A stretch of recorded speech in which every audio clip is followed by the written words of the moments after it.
Le président chinois Xi Jinping a accueilli le grand patron du Pentagone, James Mattis, au Grand Palais du Peuple à Beijing. Au cours de la rencontre, le président Xi a souligné l'engagement de la Chine en faveur du développement pacifique, ajoutant que le pays n'avait aucun intérêt pour l'expansionnisme ou le colonialisme et ne causerait jamais de chaos dans le monde. Cette visite intervient alors que Washington et Beijing vivent certaines tensions. Le mois dernier, la marine chinoise a identifié et expulsé 2 navires de guerre américains entrés illégalement dans les eaux territoriales chinoises au large des îles Shisha dans la mer de Chine méridionale. Le président Xi a indiqué que la Chine et les États-Unis partageaient des intérêts dans un large éventail de domaines et que ceux-ci l'emporteraient sur les différences. Il a dit que l'océan Pacifique est assez grand pour la Chine, les États-Unis et d'autres pays à partager, ajoutant que la Chine et les États-Unis devraient se concentrer sur le renforcement des liens avec respect mutuel et coopération. Parlant de la souveraineté et de l'intégrité territoriale de la Chine, Xi Jinping a dit que la Chine protégerait chaque centimètre de territoire laissé par ses ancêtres et que le pays ne revendiquerait jamais aucune parcelle de territoire d'un autre pays. Les 2 hommes ont convenu de l'importance des liens militaires entre les 2 pays.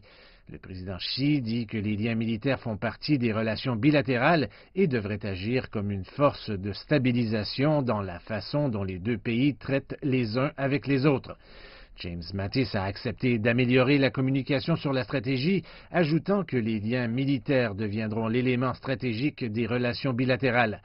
Au cours de la 2e journée du voyage de M. Mattis, il a assisté à une cérémonie de bienvenue organisée par le ministre chinois de la Défense, Wei Fenghe.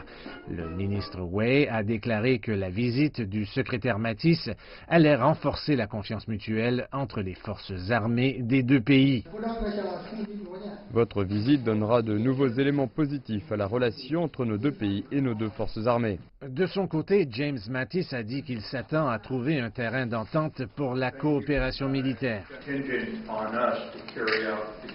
Il nous incombe de suivre les conseils que le président Xi et le président Trump nous ont donnés lors du sommet de Mar-a-Lago il y a environ 1 an. Et avant la rencontre de James Mattis avec le président chinois, le ministère des Affaires étrangères a réitéré sa position sur les relations militaires entre la Chine et les États-Unis. Récemment, comme on peut le voir, la Chine et les États-Unis ont réalisé des progrès dans les échanges militaires. Il est normal que des différends apparaissent de temps en temps entre 2 grands pays. Nous devrions être en mesure de gérer correctement de tels différends, dans un esprit de respect mutuel et de compréhension mutuelle, élargir la coopération et gérer les différences. Nous croyons que les relations entre la Chine et les États-Unis peuvent bénéficier à la fois aux 2 pays et à leur population.